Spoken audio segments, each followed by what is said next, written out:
Le plus grand magicien de soutien a quitté son groupe parce qu'il n'était pas bien payé et a formé un nouveau groupe avec ses 3 jolies étudiantes. Dans un monde où les pouvoirs du seigneur démon en sommeil ont créé des donjons dans le monde entier, Thunderpike est un groupe de rang à qui diffuse en direct ses courses de donjons au monde entier.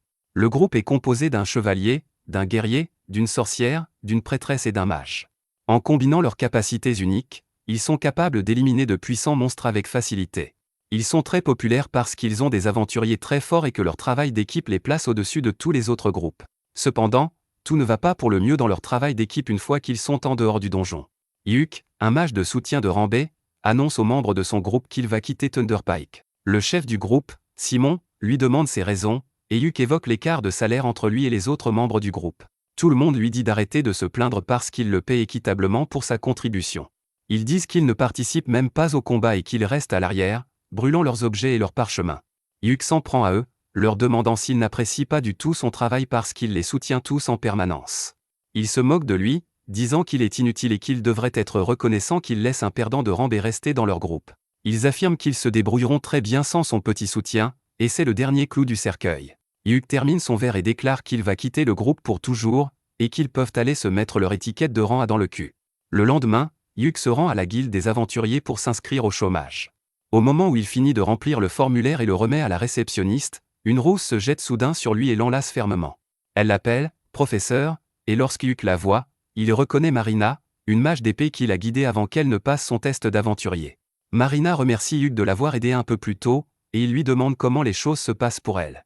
Elle lui répond que tout va bien et apprend qu'il est actuellement sur le marché du travail. Marina est très enthousiaste en entendant cela et demande immédiatement à Yuk de rejoindre son groupe.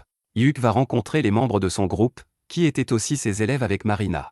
La garde elfe Silk et la prêtresse Rin sont toutes deux ravies d'apprendre que Yuk souhaite rejoindre leur groupe, mais elle lui demande s'il est d'accord pour rejoindre un groupe de rang D qui commence tout juste sa carrière. Yuk leur répond qu'il n'y voit pas d'inconvénient, car les groupes de rang A ne lui conviennent plus.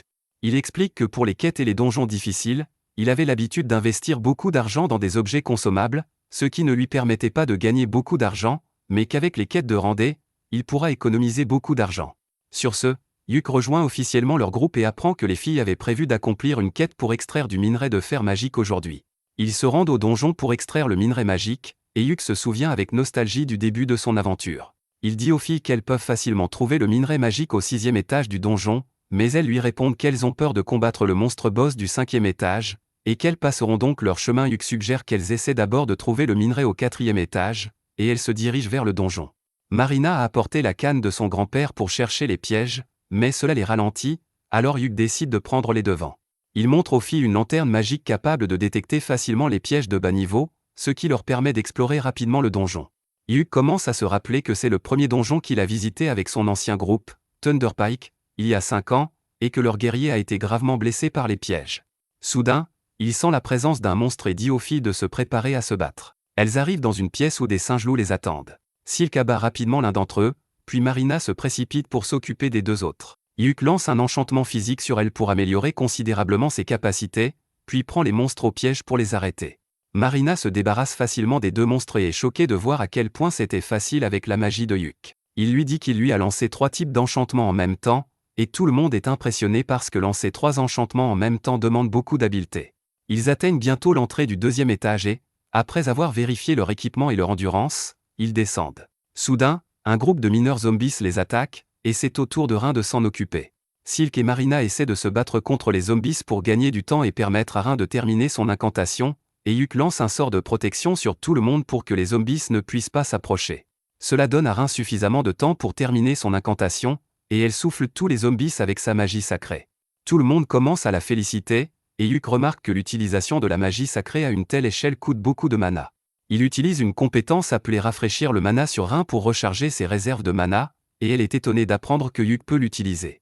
Elle explique à ses amis qu'il s'agit d'un sort rare que seuls les mages rouges comme Yuk peuvent utiliser, et qu'avec ce seul sort, on peut instantanément être admis dans un groupe de rang A. Ils sont tous stupéfaits, et Yuk essaie de jouer les terre à terre en disant qu'il n'a rien de spécial. Ils avancent, et ils continuent à verser de l'eau bénite sur le sol pour que les zombies ne les attaquent pas après avoir été ranimés. Silk pense que cela va coûter très cher et qu'ils n'ont pas le budget pour cela, mais Yuk lui dit de se détendre parce qu'il l'a préparé lui-même. Cela choque Rin car Yuk n'est même pas prêtre, mais il répond qu'il peut utiliser les cendres purifiées des zombies pour fabriquer de l'eau bénite en utilisant l'alchimie. Ils atteignent bientôt le 4e étage, et Yuk dit qu'ils peuvent trouver le minerai magique à cet étage. Mais avant d'aller plus loin, il veut que tout le monde reconstitue son endurance en mangeant quelque chose.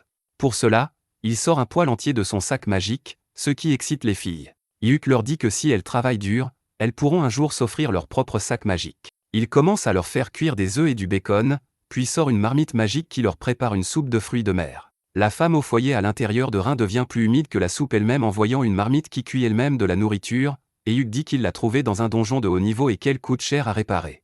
Après cela, il commence à manger, et Silk remarque que la nourriture contient du mana supplémentaire. Yuk lui explique que la cuisine est en fait de l'alchimie, et qu'il a fait des efforts supplémentaires pour leur donner les moyens d'extraire le minerai plus tard. Bientôt, il trouve un lézard rocheux géant, qui porte des minerais sur son dos. Yuk le ralentit avec sa magie, puis Marina utilise son attaque ultime pour le tuer. Elle est vraiment épuisée d'avoir utilisé son ultime une seule fois, mais Yuk reconstitue son mana et lui dit de continuer à s'entraîner à cette compétence. Après cela, ils commencent à extraire le minerai sur le dos du monstre vaincu, mais ils ont besoin de plus. Yuk leur suggère d'aller au 5e étage et de vaincre le chef pour obtenir ce qu'elles veulent. Les filles ont peur car le boss est un monstre très coriace, mais Yuk leur dit qu'il utilisera toute sa puissance pour les aider. Une fois qu'elles ont atteint la salle du boss au 5e étage, Yuk dit aux filles qu'il va se battre seul pour leur montrer ses compétences. Il sort ensuite un artefact caméra flottant pour enregistrer le gameplay du combat contre le boss, et Marina suggère qu'il devrait le diffuser en direct parce que ce serait amusant. Yuk décide de le faire, mais il demande ensuite aux filles le nom de leur groupe pour le diffuser. Elles lui répondent nerveusement qu'elles n'ont pas encore trouvé de nom, mais Marina en trouve un, trèfle, sur le champ. Elle dit que les 3 filles sont les feuilles ordinaires du trèfle, et que Yuk est la 4e feuille, celle qui porte chance. Le nom plaît à tout le monde et Yuk demande aux filles si elles veulent aussi participer à la première diffusion en direct de leur groupe. Elles sont d'accord pour le regarder, alors Yuk s'enchante lui-même et active le mode de diffusion en direct sur la caméra. Il ouvre ensuite la porte de la salle du boss et se rend à l'intérieur pour voir le crabe d'acier géant et hideux. Le crabe l'attaque instantanément, mais Yuk échappe à ses griffes et utilise ensuite 5 sorts d'invalidation pour l'aveugler, l'empoisonner et le paralyser. Le crabe tente d'attaquer sans discernement, mais Yuk utilise la magie de la gravité pour l'écraser instantanément. Il met fin à la retransmission en direct et Marina l'étreint immédiatement, lui brisant presque les os. Yuk met ensuite le crabe dans son sac magique, et ils ouvrent le coffre au trésor qui est tombé après avoir vaincu le boss pour trouver une tonne de trésors et de minerais magiques. Après cela, Yuk et son groupe retournent en ville dans une calèche. Ils se montrent polis et demandent aux filles « Comment évaluez-vous le nouveau membre de votre groupe sur une échelle de 1 à 10 ?» Toutes les filles sont vraiment impressionnées par ses compétences dans le donjon, mais Yuk pense qu'elle serait mal à l'aise de voir quelqu'un de plus âgé qu'elle devenir soudainement un membre du groupe.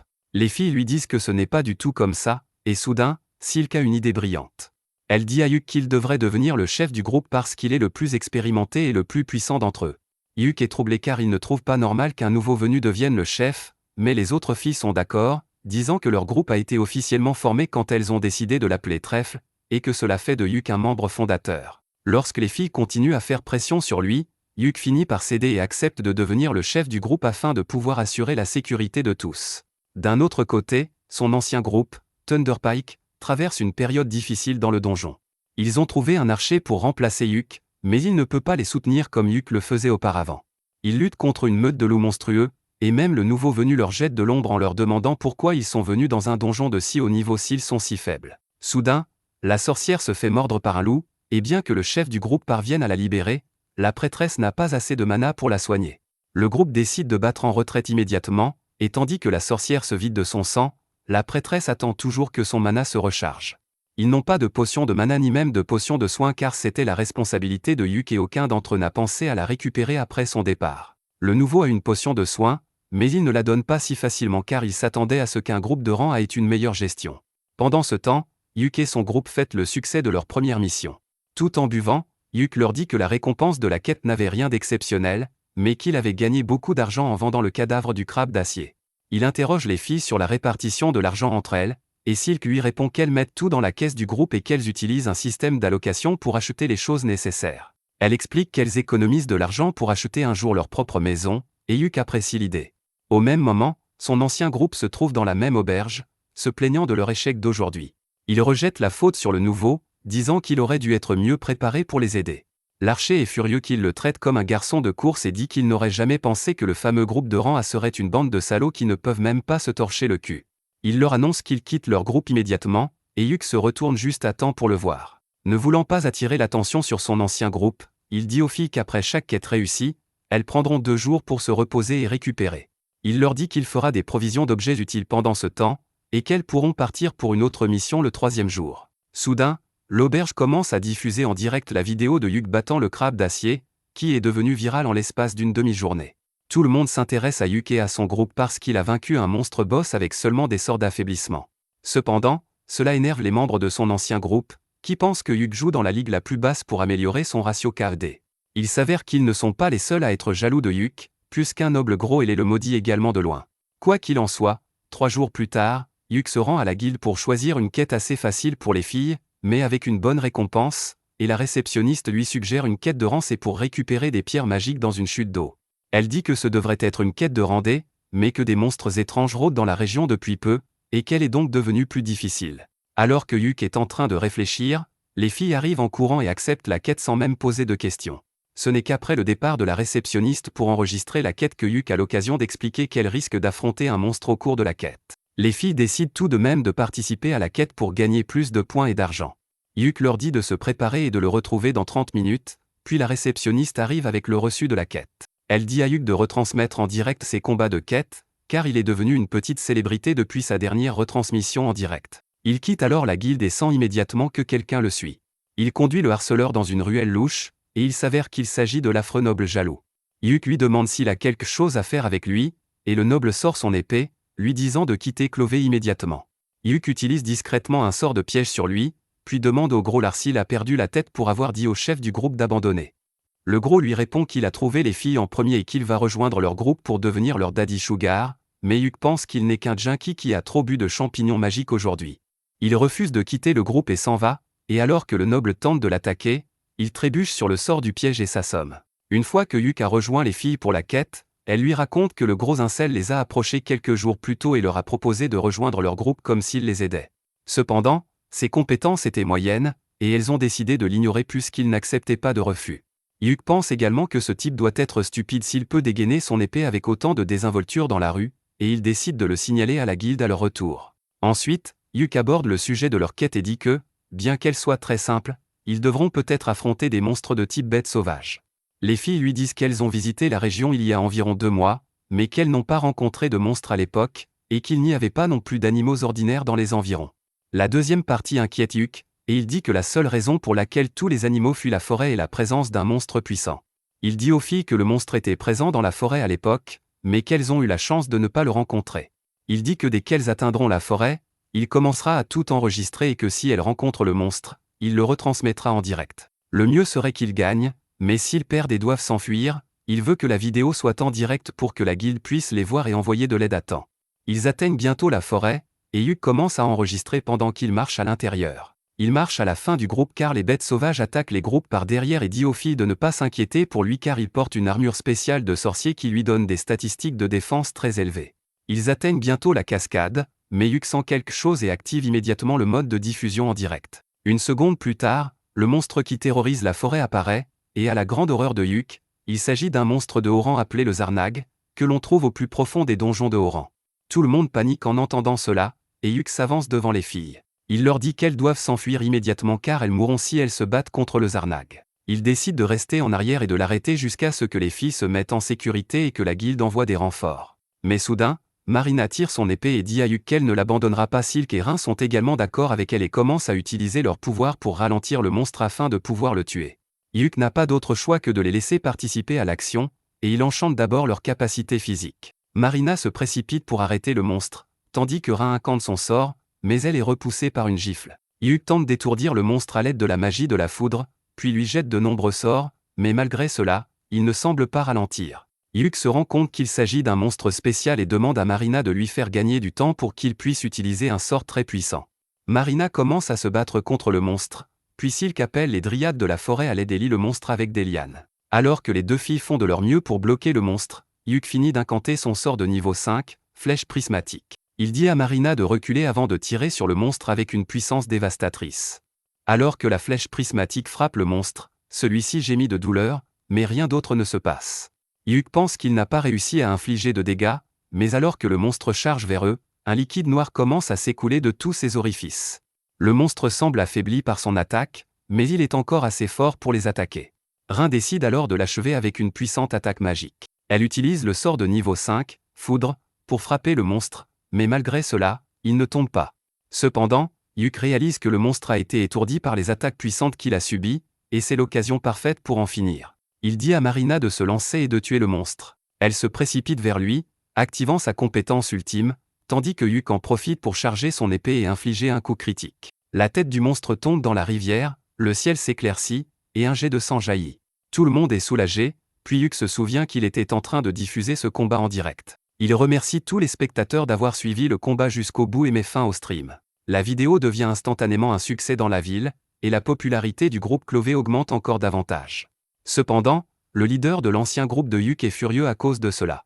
Pendant ce temps, Yuk se sent étourdi après avoir utilisé trop de mana lors du combat. Derrière lui, les filles discutent avec excitation de leur combat, et Yuk pense que cette vidéo donnera un énorme coup de pouce à leur carrière. Il s'approche d'elles, les félicite pour la mission réussie, mais ajoute qu'il va les punir pour ne pas avoir écouté ses ordres plus tôt.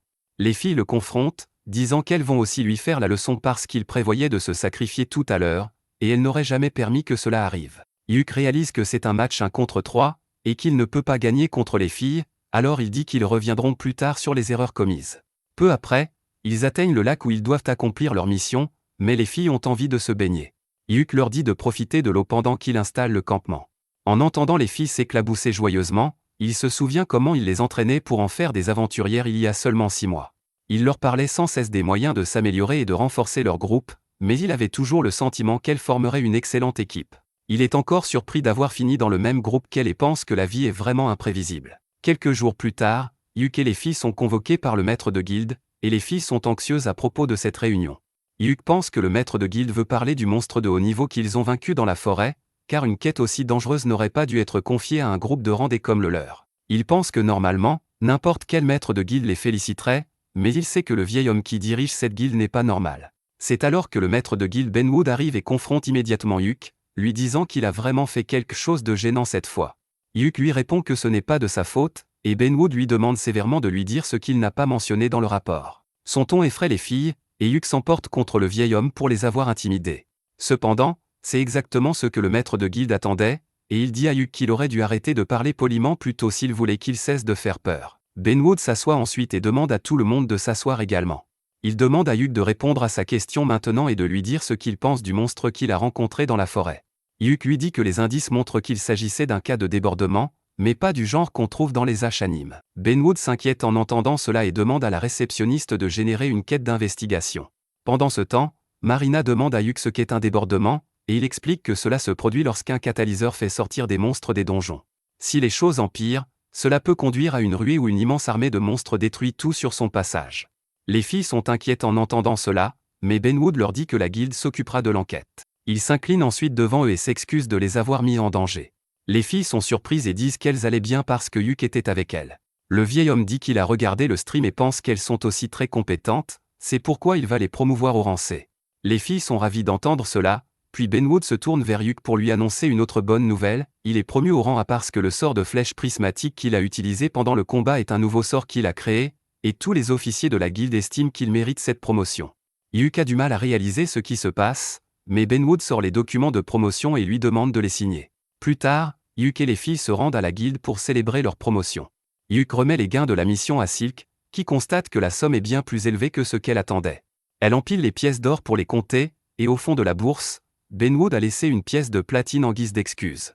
Les filles sont excitées de voir la pièce de platine, puis Silk dit qu'après avoir ajouté les gains d'aujourd'hui, ils ont assez d'argent pour acheter leur propre base. Ils commencent à boire et à manger pour célébrer cette occasion spéciale, puis Rin demande à Yuk quel est son rêve en tant qu'aventurier. Il lui dit qu'il rêve de défier le dernier étage du donjon nommé Ténèbres Infinies, ce qui fait que les filles recrachent leur boisson, car ce donjon est réputé incroyablement dangereux. Yuk dit que c'est vrai, car le dernier étage du donjon abrite la porte des abysses qui mène aux enfers. Il dit qu'il n'a pas l'intention de traverser la porte des abysses, mais qu'il veut la voir de ses propres yeux. Il raconte aux filles que son oncle, un grand aventurier, a un jour défié le dernier étage du donjon des Ténèbres Infinies et a vu la porte. Bien qu'il n'ait pas réussi à vaincre le dernier étage, ces histoires ont inspiré Yuk à essayer un jour. Marina aime l'idée et dit à Yuk qu'il devrait bientôt se rendre dans ce donjon et diffuser leur combat en direct, mais il lui répond que ce n'est pas si simple. D'abord, ils doivent être un groupe de rang A, et en plus, Ils ont besoin de l'autorisation du gouvernement pour entrer dans le donjon. Les filles sont motivées en entendant cela et promettent à Yuk qu'elles deviendront plus fortes pour qu'un jour, elles puissent défier ensemble ce donjon dangereux. Peu après, le groupe Clové se lance dans une autre mission et diffuse leur combat en direct comme d'habitude. Pendant que Marina combat en première ligne, Yuk la guide et protège tout le monde avec des barrières magiques. Silk utilise des lianes pour immobiliser le monstre, puis Rin l'attaque avec un puissant sort de foudre. Pour en finir, Yuk utilise un parchemin magique pour invoquer une magie de pierre sur le monstre, le tuant. Le stream est bien accueilli par le public, mais pas par l'ancien groupe de Yuk, Thunderpike. Ils sont jaloux du succès de Yuk, mais plus encore, ils s'inquiètent de leur propre déclin. Ils blâment tout sur les nouveaux membres qui ont rejoint leur groupe, les qualifiant d'inutiles. De plus, la magicienne de leur groupe évite de sortir avec eux depuis qu'elle a été blessée, et elle commence à prendre du retard lors des missions. Ils pensent qu'ils devraient peut-être convaincre Yuk de revenir dans leur groupe, car quand il était avec eux, ils ne rataient pas leur mission aussi lamentablement. Ils envisagent de réduire le salaire de la magicienne, la jugeant inutile, et d'augmenter un peu celui de Yuk pour qu'il n'ait pas de problème à revenir. Pendant ce temps, Yuk et les filles reviennent en ville après leur mission et sont choqués de voir le leader de Thunderpike, Simon, les attendre à la porte. Yuk est surpris de le voir et dit aux filles d'aller faire leur rapport à la réceptionniste pendant qu'il s'occupe de cela. Les filles entrent silencieusement, puis Yuk demande à Simon ce qu'il veut. Simon l'invitait à discuter autour d'un verre, mais Yuk refuse, disant qu'il est fatigué à cause de la quête. Il commence à rentrer, mais Simon l'arrête, lui disant de revenir dans Thunderpike. Marina et les autres écoutent avidement cette conversation depuis l'autre côté de la porte et s'inquiètent lorsque Simon rappelle à Yuk leur longue amitié et leur rêve de défier ensemble la porte des abysses.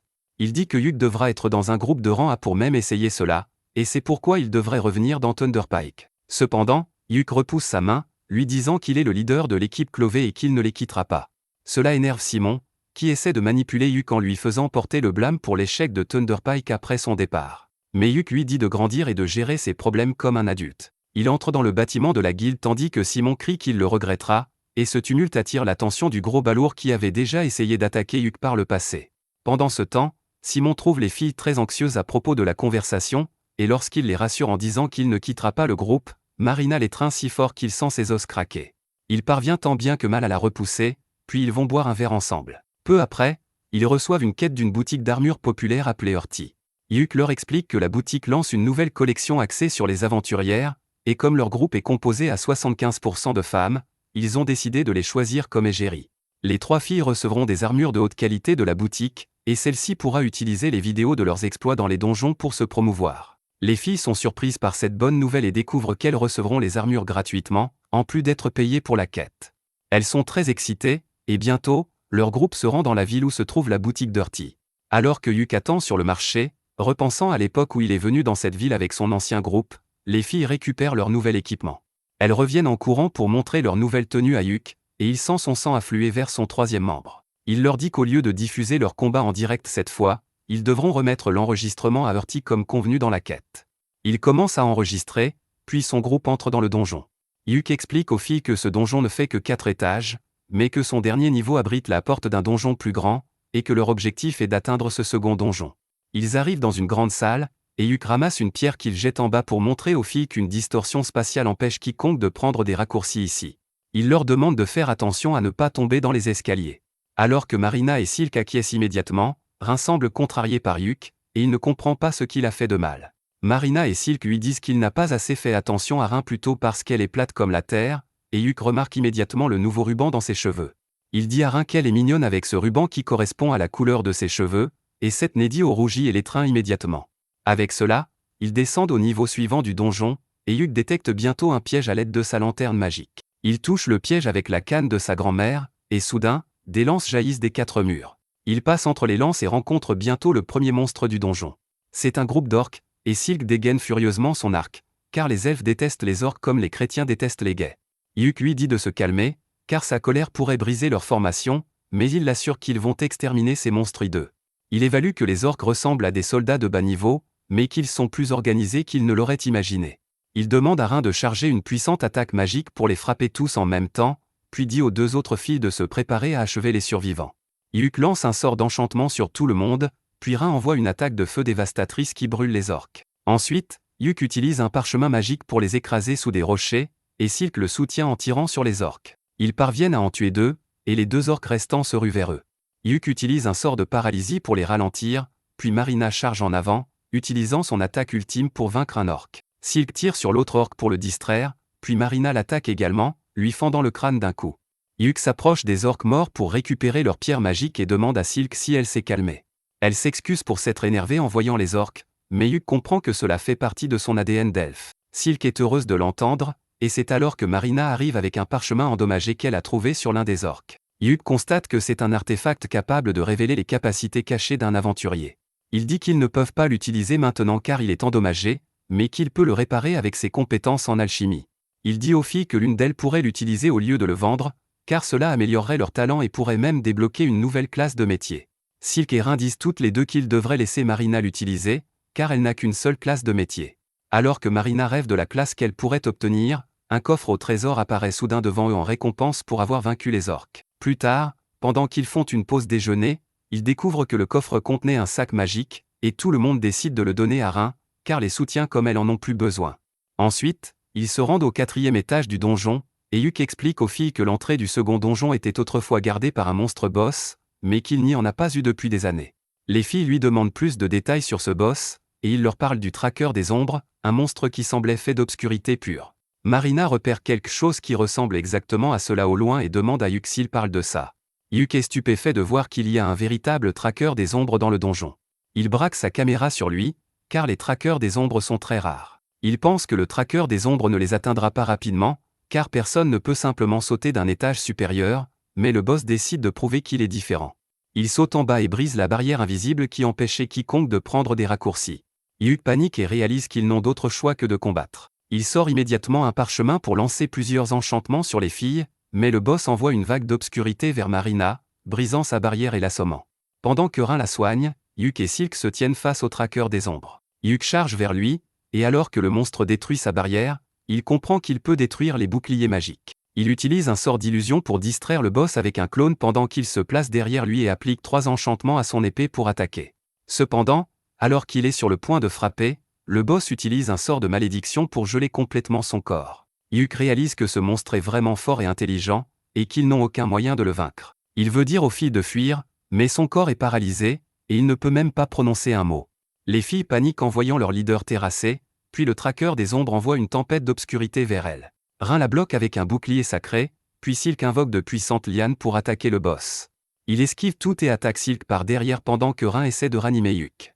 Heureusement, Marina est de retour. Silk prend le commandement en l'absence de Yuk et dit à Rin d'enchanter l'épée de Marina avec un élément sacré. Rin le fait, et Marina essaie d'attaquer le boss de près, mais il esquive tout. Rin utilise un sort à grande portée pour l'attaquer, mais le boss disparaît et réapparaît près de Marina et Rin, les blessant avec ses griffes acérées. Ensuite, il utilise une puissante magie pour envoyer des rayons d'obscurité sur les filles de tous les côtés, mais alors que tout espoir semble perdu, Yuk reprend ses esprits et utilise un parchemin qui crée un bouclier sacré autour d'elle. Il jette l'artefact de haut niveau qui l'a protégé de dégâts mortels et dit au traqueur des ombres qu'il paiera pour avoir blessé ses filles. Il lance immédiatement 1000 cercles de pièges au sol, et quoi que fasse le monstre, il ne peut pas tous les éviter. Il glisse sans cesse, puis Yuk utilise tous les sorts d'affaiblissement qu'il connaît pour l'affaiblir. Il utilise ensuite un sort de soin pour remettre les filles en pleine forme. Ensuite, Silk utilise un sort de niveau 4 pour lier le boss dans des lianes solides et fait pousser des épines acérées pour le transpercer. Après cela, Marina l'attaque avec son attaque ultime, et enfin, Rin lance un sort de purification pour exorciser le monstre fait d'obscurité. Le combat se termine ainsi, et Marina court immédiatement étreindre Yuk et lui écraser les côtes. Ensuite, Yuk demande à Rin ce qu'elle a appris sur le traqueur des ombres pendant ce combat, et elle révèle qu'il s'agissait d'un zombie avec une densité de mana incroyablement élevée, ce qui ne devrait pas être possible naturellement. Elle pense que c'est un signe clair de débordement, et tout le monde s'inquiète. Marina et Silk suggèrent de commencer un stream pour informer tout le monde, mais Yuk s'y oppose. Il dit qu'ils portent des armures qui n'ont pas encore été dévoilées, et si elles les montrent sans l'autorisation de leurs clients, cela poserait problème. Il pense qu'ils devraient simplement atteindre le second donjon et terminer leur quête pour informer rapidement la guilde. Ils commencent à avancer, mais Rin l'arrête et soigne la blessure sur son visage avant qu'ils ne continuent leur mission. Ils atteignent bientôt la porte du second donjon et terminent leur mission en la touchant.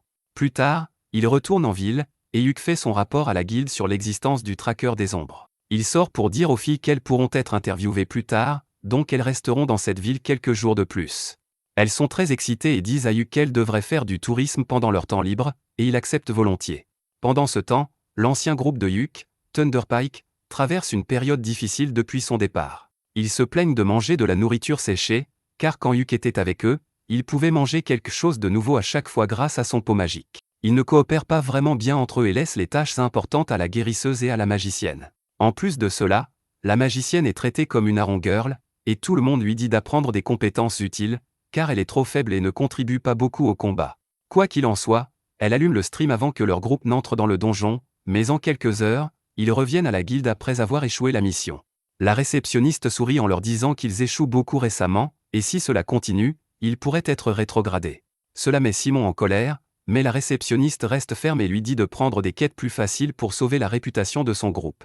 Après cela, ils commencent à boire et à manger, et la magicienne, Jamie, s'assoit à une table séparée. Le grand guerrier est furieux que la réceptionniste ait parlé de rétrogradation, mais Simon dit qu'elle a raison, car ils ne peuvent pas prendre de quête de haut niveau à seulement 4. La guérisseuse lui dit de trouver un autre membre dans ce cas, car c'est son travail en tant que leader. Les trois en viennent rapidement à la conclusion qu'ils ont besoin de Yuk de retour dans leur équipe à tout prix, mais ils ne savent pas comment s'y prendre. Simon, étant l'ami d'enfance de Yuk, sait qu'il ne reviendra pas si facilement, et s'ils veulent attirer son attention, ils ont besoin de quelque chose qui le convaincra. Il dit que s'ils veulent intéresser Yuk, ils devront défier le donjon des ténèbres infinies, car cela a toujours été son objectif. Il pense que s'ils font une quête conjointe avec d'autres groupes, ils pourront attirer Yuk. Simon dit qu'ils doivent juste faire semblant d'être sérieux, car Yuk ne pourra pas réfléchir correctement en entendant leur offre de rejoindre leur groupe. Le guerrier et la guérisseuse sont d'accord, mais la magicienne, Jamie, est vraiment déçue de voir à quel point son groupe a sombré. D'un autre côté, Yuk et ses filles sont de retour en ville après leur quête réussie. Alors qu'ils se promènent sur le marché, tout le monde reconnaît les filles grâce à la vidéo publicitaire de la marque d'armure populaire Hurty, mais certains hommes sont aussi jaloux d'elles. Quoi qu'il en soit, ils sont en mission pour trouver une maison à louer pour leur groupe. Leur agent immobilier les emmène d'abord voir une maison en banlieue, mais Yuk la refuse car elle ne semble pas très sûre pour des femmes. Ensuite, l'agent leur montre une autre maison, et tout le monde pense qu'elle est mieux que la précédente. Yuk demande à l'agent de la mettre de côté pour eux, et il dit qu'il a une dernière option à leur montrer. Il les emmène à la dernière maison, mais Yuk devient nerveux en s'approchant, car la base de Thunderpike se trouve aussi dans cette région. En entendant cela, toutes les filles décident qu'elles n'ont même pas besoin de voir la troisième propriété, car elles ne veulent pas avoir ces connards comme voisins. Ainsi, ils achètent la deuxième maison, et leurs affaires y sont rapidement déménagées. Yuk demande aux filles si elles ont choisi leur chambre, car elles devraient ranger leurs affaires rapidement, et elles disent qu'elles y réfléchissaient justement. Silk demande à Yuk quelle chambre il veut, et il est confus car il ne prévoyait pas de rester avec elle. Il essaie de leur dire que ce n'est pas une bonne idée, car il est un homme après tout, mais les filles rient de Yuk, qui est mal à l'aise à la simple idée de partager une maison avec 3 filles. Marina lui dit que c'est leur base de groupe, donc ils devraient tous rester ensemble, et personne ne lui en voudra s'il les surprend accidentellement sous la douche ou coincés dans la machine à laver. Yuk leur dit qu'il n'a aucune envie de voir leurs cuisses et leur demande de garder leur porte verrouillée en permanence, car elles ne devraient faire confiance à aucun homme, pas même à lui. Avec cela, ils s'installent dans leur nouvelle maison, et Yuk achète même une télévision OLED de 64 pouces pour qu'ils puissent regarder leurs vidéos enregistrées en 4K. Les filles le remercient pour le cadeau, et ils trinquent pour célébrer l'achat de leur propre base. Alors qu'ils commencent à boire, le regard de Rin reste collé à la télévision, et lorsque Yuk regarde l'écran, il voit son ancien groupe annoncer qu'ils vont défier le donjon des ténèbres infinies. Il y aura d'autres groupes de haut niveau avec eux pour cette quête d'exploration, et même le royaume leur a donné l'autorisation d'entrer. Yuk est stupéfait d'entendre cela, et ses filles essaient de le réconforter. Il leur dit qu'il n'a pas de FOMO, Fear of Missing Out, car le donjon sera toujours là après cette mission. Il dit qu'il veut explorer le dernier étage du donjon et atteindre la porte des abysses, mais maintenant, il veut le faire avec ses filles. Il leur dit de ne pas s'inquiéter, car ils atteindront le donjon un jour, et ils diffuseront en direct leur plus grande aventure. Alors qu'ils recommencent à manger et à boire, une lettre glisse sous la porte, et Yuk découvre qu'elle vient de la guilde. Il s'y rend immédiatement, et la réceptionniste lui remet une lettre d'invitation de Thunderpike, qui veut qu'il rejoigne leur groupe pour l'exploration du donjon des ténèbres infinies. Ils promettent de le rendre membre permanent après la quête, mais Yuk ne veut rien d'eux, et il demande à la réceptionniste de refuser l'invitation en son nom. Après cela, Yuk et Rin vont faire des courses, mais Simon les trouve là-bas. Il est furieux parce que Yuk a refusé l'invitation de rejoindre leur groupe et lui demande s'il a oublié son rêve d'explorer le donjon. Yuk reste calme et lui dit qu'il est fier que son ancien groupe explore le donjon le plus difficile et lui souhaite bonne chance. Simon perd son sang-froid et dit que leur plan a besoin de lui dans le groupe, mais Yuk refuse à nouveau.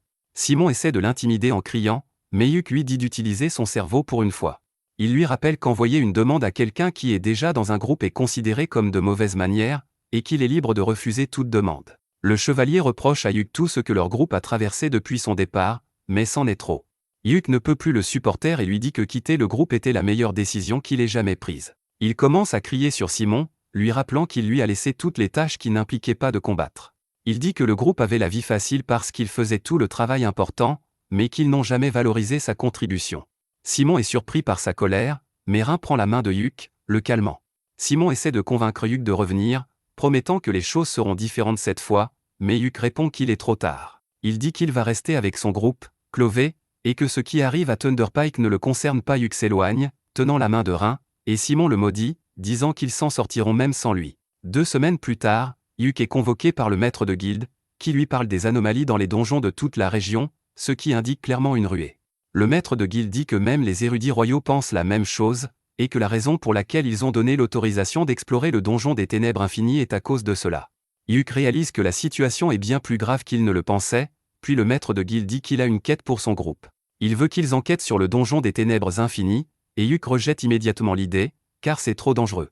Il dit que Thunderpike et les autres groupes de rang A sont assez forts pour faire cette quête seuls, mais le maître de guilde l'informe que 2 des groupes, dont Thunderpike, se sont retirés.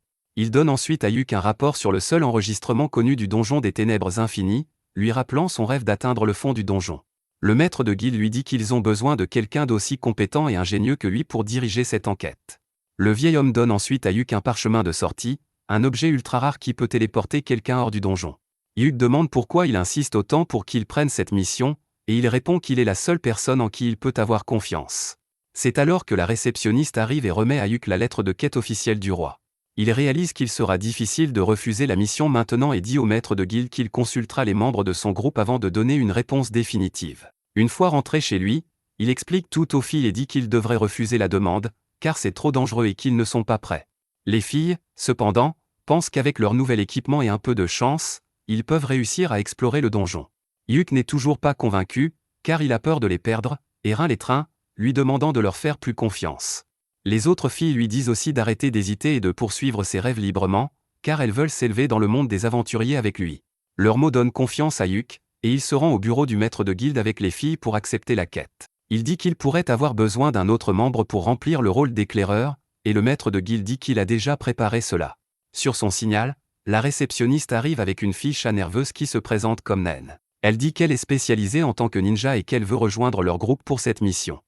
Yuk n'a aucun problème avec un nouveau membre du groupe, et il se dirige immédiatement vers l'entrée du donjon de l'infinie obscurité, qui, étonnamment, se trouvait sous le bâtiment de la guilde depuis toujours. La réceptionniste leur explique que le bâtiment de la guilde a été construit au-dessus de l'entrée du donjon pour la cacher au monde. Le maître de la guilde informe Yuk qu'initialement, 3 groupes de rang A devaient entrer dans le donjon, mais 2 d'entre eux ont abandonné.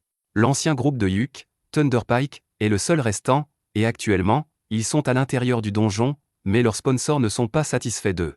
Le maître de la guilde lui conseille alors de faire attention lors de cette mission et lui souhaite bonne chance.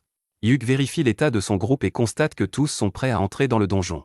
Sur ce, l'entrée du donjon s'ouvre, et Yuk commence le live stream avant de pénétrer à l'intérieur. L'espace à l'intérieur du donjon est déformé, avec une gravité irrégulière, mais le groupe parvient à traverser le passage sans difficulté.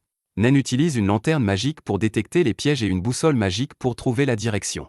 Elle ne détecte aucun piège à proximité, alors elle décide de partir en éclaireuse pour explorer la zone avant que les autres ne la rejoignent. Pendant ce temps, les filles demandent à Yuk ce qu'il ressent après être entré dans le donjon de l'infinie obscurité dont il a toujours rêvé. Yuk leur répond que ce n'est pas aussi émouvant ou excitant qu'il l'imaginait, mais Silk dit qu'elle est très enthousiaste. Elle explique que sa principale raison de devenir aventurière était l'argent, mais en entendant Yuk parler de ses rêves avec tant de passion, elle a changé d'état d'esprit. C'est pourquoi elle est très excitée de se trouver dans ce donjon aux côtés de Yuk, car il est très proche de réaliser son rêve. Yuk est ravie d'entendre cela, et c'est à ce moment que Nen revient avec son rapport. Elle n'a rien trouvé de dangereux au premier étage et a même localisé l'entrée du premier niveau, mais c'est encore plus étrange, il y a un navire englouti au milieu d'une forêt au premier étage. Yuk continue d'examiner les alentours pour repérer quelque chose de suspect ou d'inhabituel. Il informe les filles que Thunderpike a déjà atteint le 8e étage du donjon. Marina trouve cela trop lent, car ils ont commencé leur exploration il y a 2 semaines. Yuk explique que leur rythme sera encore plus lent, car ils doivent simplement enquêter sur le donjon pour repérer toute anomalie. Ils vont tout diffuser en direct pour que les érudits de l'Académie royale puissent identifier les problèmes ou les éléments suspects.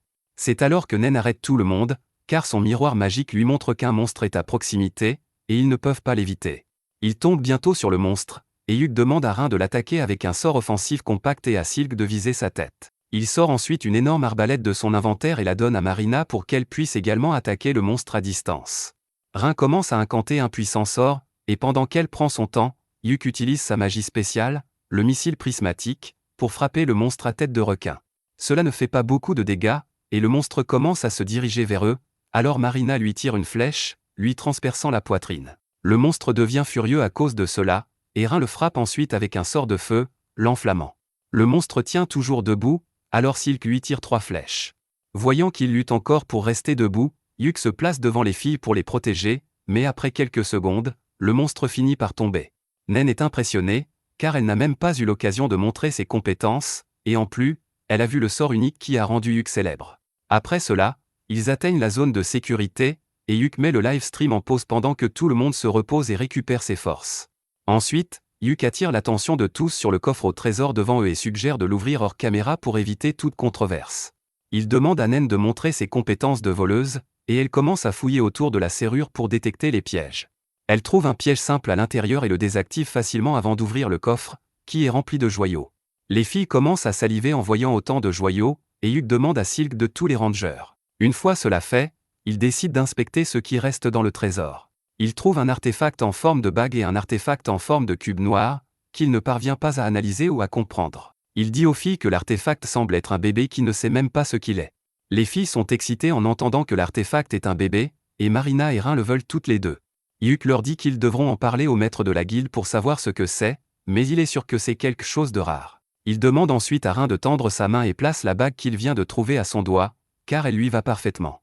Il lui dit qu'elle devrait utiliser cette bague, qui peut stabiliser son esprit, mais lorsqu'il la regarde, il constate qu'il a détruit son équilibre mental par son geste. Rin rougit intensément, car Yuk vient essentiellement de lui faire une proposition, et maintenant elle n'a aucun problème à laisser Marina prendre le cube noir. Ils reprennent leur exploration, et Nen utilise la boussole magique qui détecte les flux d'air pour trouver l'entrée du 2e étage. Une fois arrivés dans la zone de sécurité du 2e étage, Yuk demande aux filles ce qu'elles trouvent étrange dans ce donjon. Elles lui répondent que la façon dont le paysage change constamment est bizarre, et à part cela, seuls les monstres à tête de requin semblent déplacés. Yuk est d'accord et ajoute que le coffre au trésor qu'ils ont trouvé au 1er étage était également inhabituel, car les coffres au trésor se trouvent normalement dans des étages plus difficiles. Il pense qu'il doit y avoir un lien entre le monstre requin et le coffre au trésor trouvé au 1er étage et décide d'y réfléchir plus tard. Il dit qu'ils devraient rentrer pour aujourd'hui, car ils ont assez exploré, et les filles sont d'accord. Il retourne à l'entrée du donjon, mais Nen sent alors quelqu'un approcher. Il s'agit de l'ancien groupe de Yuk, qui a recruté 2 nouveaux membres pour cette mission. Simon se montre arrogant en disant à Yuk que s'il devait de toute façon venir ici, il aurait dû accepter leur invitation. Yuk répond qu'il n'allait pas tomber dans son piège et révèle qu'ils sont ici pour une mission officielle du roi. Les autres membres de Thunderpike se mettent en colère sans raison et traitent Yuk de bâtard ingrat, mais Simon agit comme s'ils étaient partenaires dans la même mission. Il dit à Yuk de lui remettre l'enregistrement du live stream et tous les objets qu'il a collectés, car ils sont maintenant en alliance. Il joue également de son rang et dit qu'il serait préférable qu'un groupe de rang A fasse le rapport au maître de la guilde, et ses amis essaient de convaincre Yuk que c'est la meilleure option pour l'avenir de son groupe. Il continue de dire à Yuk de considérer cela comme une grande faveur, et il commence à s'énerver. Silk est également frustré par leur attitude et s'en prend à eux pour avoir tenté d'utiliser leur rang pour faire chanter Yuk. Les membres du groupe de Simon lui disent de se taire, la traitant d'elfe noir sauvage, et c'est à ce moment que Yuk perd patience. Il s'en prend aux guerriers et à la prêtresse, leur disant qu'il ne tolérera pas qu'on insulte les membres de son groupe. Il est même prêt à dégainer son épée contre eux, mais Simon essaie de jouer la carte de la détente et lui demande de lui remettre son butin. Yuk repousse simplement sa main, lui disant qu'il ne travaillera jamais avec des gens aussi méprisables. Il laisse Simon et les autres sous le choc de sa réponse, puis dit à ses filles qu'ils devraient retourner à la surface. Cette conversation entière a été diffusée en direct, et tous ceux qui l'ont vu pensent que cela causera bientôt un gros problème. En effet, cela cause un gros problème, mais pas pour le groupe de Yuk, plutôt pour Thunderpike. 2 jours après cet incident, ils sont convoqués au siège du maître de la guilde, qui leur dit qu'il y a eu plusieurs plaintes officielles contre eux de la part de leurs sponsors, du pays des elfes et du siège de la guilde. Simon ne prend pas cela au sérieux et dit que le plus gros problème devrait être qu'un groupe de rang C ait insulté un groupe de rang A comme le leur. Il ajoute que la guilde n'aurait jamais dû laisser un groupe avec une elfe noire sauvage entrer dans le donjon, mais le maître de la guilde frappe ce raciste avant qu'il ne puisse terminer sa phrase. Le maître de la guilde s'approche de lui en disant que, puisqu'un aventurier de rang A comme lui a fait des remarques racistes contre l'elfe noir en direct, cela a nui à la réputation de leur pays.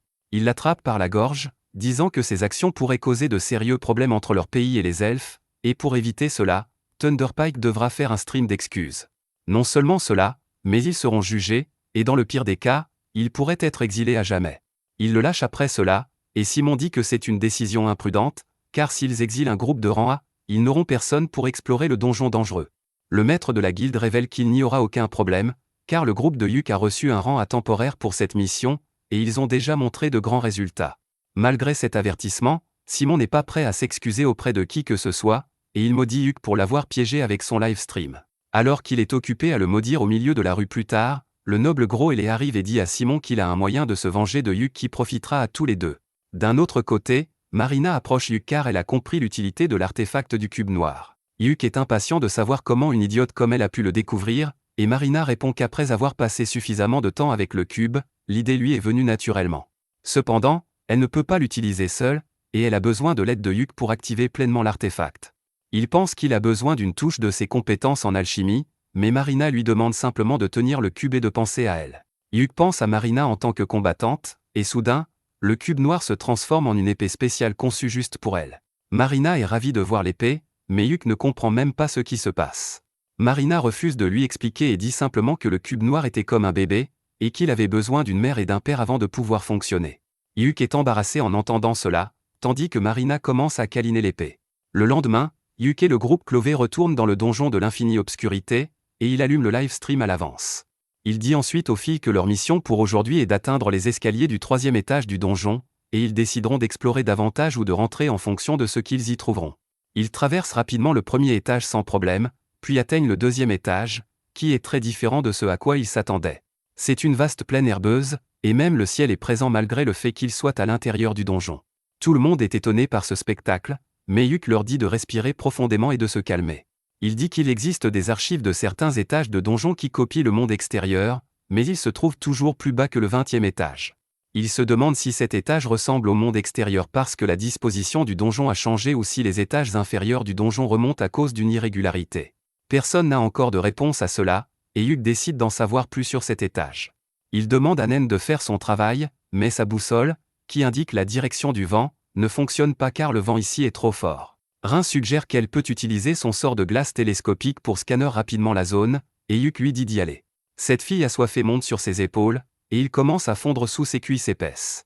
Rin utilise ensuite son sort de glace télescopique pour regarder au loin et trouve une maison au loin avant que ses yeux ne se fatiguent. Yuk décide d'aller voir la maison, et en chemin, il dit aux filles que les ruines sont couramment trouvées dans les donjons, mais une maison complète est une chose vraiment suspecte. De plus, il s'inquiète du soleil dans le ciel. Il pense que c'est une sorte d'artefact qui leur donne de la lumière et de la chaleur, mais s'il est conçu pour fonctionner comme le vrai soleil, il pourrait se coucher lorsque la nuit arrive. Il pense que cela pourrait être l'un des mécanismes de l'étage du donjon et suggère qu'ils agissent pendant que le soleil brille encore. Bientôt, ils atteignent la maison, et, étonnamment, elle semble neuve. Rin ne sent aucune mana provenant de la maison, mais Yuk refuse de croire que c'est une maison normale. Soudain, la porte de la maison s'ouvre, et une vieille femme en sort, tenant un plateau avec du thé et une tarte à la citrouille. Elle traite Yuk et les filles comme des invités et leur demande de venir prendre le thé avec elle, mais ils sont maintenant extrêmement méfiants. Yuk refuse son offre, disant qu'il ne pense pas qu'il devrait entrer dans sa maison car c'est suspect, et la vieille femme dit qu'il ne devrait pas résister car la nuit va bientôt tomber. Au moment où elle dit cela, le jour se transforme en soirée, et la maison commence à grandir. Yuk se sent étrangement attiré par la maison mais s'arrête juste avant d'y entrer, et la vieille dame révèle sa véritable forme, une maman gothique. Elle dit à Yuk qu'il est intelligent d'avoir réalisé qu'entrer aurait été dangereux, puis sa maison grandit encore, se transformant en un château sombre où elle s'assoit sur son trône après s'être transformée en Loli. Yuk réalise que la femme devant eux est Perséphone, la souveraine des enfers. Perséphone est à nouveau impressionnée par son intelligence et dit qu'elle va piéger son âme et celle de ses amis pour son divertissement pour l'éternité, et qu'ils ne peuvent rien y faire. Yuk s'agenouille soudainement devant elle, la saluant respectueusement et disant qu'il la reverra quand son heure viendra, mais pas aujourd'hui. Perséphone accepte à contre-ségur sa parole, mais elle lui met une marque de malédiction pour lui rappeler constamment sa promesse. Sur ce, Yuk dit aux filles de retourner immédiatement au 1er étage et utilise une magie d'enchantement physique, leur permettant d'atteindre la zone de sécurité avant que la brume sombre du château ne les atteigne. Yuk met fin au live stream, et ses filles lui donnent un miroir pour qu'il puisse voir la marque de malédiction sur son visage. Rin l'examine et constate que c'est bien au-delà de son niveau, et Yuk lui dit qu'il visitera le temple dès leur retour à la maison pour essayer de faire quelque chose. Il commence à déjeuner, et Yuk explique aux filles qu'il venait de se trouver sur le territoire de Perséphone, mentionné dans les anciens mythes, où le jour est comme sur terre, plein de vie, mais lorsque la nuit tombe, cela devient les enfers, et tout s'inverse. Yuk émet soudain une théorie selon laquelle les enfers se trouvent dans le donjon et dit que cela doit être à cause de la porte des abysses située à la fin du donjon. Il dit que différents mondes sont connectés les uns aux autres à travers la porte des abysses, et l'infinie obscurité doit être un donjon spécial capable de reproduire ces mondes en son sein. Il pense que le monde de Perséphone est l'un de ces mondes, mais le plus grand mystère est comment quelque chose d'aussi dangereux se trouve au 2e étage du donjon. Soudain, Yuk émet une autre théorie selon laquelle ils ne sont peut-être pas allés au 2e étage, mais au 30e étage, qui est le dernier étage exploré du donjon. Rin semble être d'accord avec lui, et elle dit que peut-être les escaliers les font sauter plusieurs étages et les amènent à des étages aléatoires au lieu de suivre l'ordre normal. Yuk se demande s'il devrait utiliser le parchemin de sortie pour se téléporter à l'extérieur immédiatement, mais les filles suggèrent qu'ils devraient récupérer leur force et essayer d'atteindre l'étage supérieur avant de prendre une mesure extrême. Yuk écoute leurs suggestions, et tous vont dormir. Le lendemain, Yuk ouvre les yeux en entendant la voix de Simon et constate qu'il est ligoté. Il ne comprend pas ce qui se passe, et Simon lui dit qu'il l'a suivi ici pour régler ses comptes avec lui. Il dit à Yuk de ne rien tenter, car son groupe a ses filles en otage, et ils ont même mis un collier d'esclave autour du cou de Rin, qu'il a obtenu de l'un de ses sponsors. Yuk lui dit que si cela s'ébruite, il sera arrêté, mais Simon s'en moque, car il est déjà au fond du gouffre. Il dit à Yuk qu'il y a un moyen pour que les filles ne soient pas blessées, et cela implique qu'il signe un contrat stipulant que Clovey et Thunderpike avaient formé une alliance lorsque la mission a commencé, et que les remarques racistes contre les elfes étaient courantes chez Clovey. Thunderpike faisait simplement ce qu'ils font, donc la racine du problème est Yuk, qui a tout déclenché. Selon le contrat, Yuk va assumer la responsabilité de tout, et tout son groupe sera absorbé par Thunderpike pour couvrir les dommages qu'ils ont causés. Yuk est horrifié en lisant tout cela, et il dit qu'il pensait que Simon était juste un idiot, mais il s'avère être un parfait connard. Simon le frappe pour avoir dit cela, puis commence à le piétiner avec colère, disant que s'il ne se conforme pas, il donnera à toutes les filles de son groupe les MST qu'il a, puis les tuera.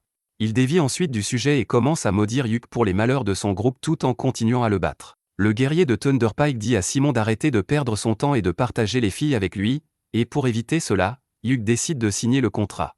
Cependant, alors qu'il est sur le point de signer, le donjon commence à trembler, et le sol s'effondre soudainement. Simon et ses amis tombent en premier, et lorsque Yuk va aider ses filles, il constate que Simon a pris son sac magique. Il ne peut rien faire dans ce cas, et le sol sous eux s'effondre également. Cependant, la magicienne Jamie, qui a du mal à suivre les salopards de Thunderpike, utilise un sort pour ralentir leur chute. Yuk la remercie de les avoir sauvés, et Simon ne peut s'empêcher de la maudire. Juste à ce moment, une horde d'or apparaît, et Jamie donne immédiatement à Simon son sac magique avant de se réveiller et de libérer ses filles. Simon utilise un parchemin pour tenir les ors à distance, puis décide d'utiliser le parchemin de sortie pour s'échapper. Il demande à Jamie d'amener Simon et les autres à portée, et elle demande s'il en est sûr après tout ce qu'ils lui ont fait. Yuk dit que la loi décidera de ce qu'il faut faire d'eux, mais Simon a d'autres plans. Il prend Rin en otage et dit à Yuk de le sauver s'il veut revoir la fille. Les ors commencent à les attaquer, et Marina et les autres filles les retiennent. Simon dit à nouveau à Yuk de le sauver, mais Jamie le plaque par derrière, permettant à Rin de s'échapper.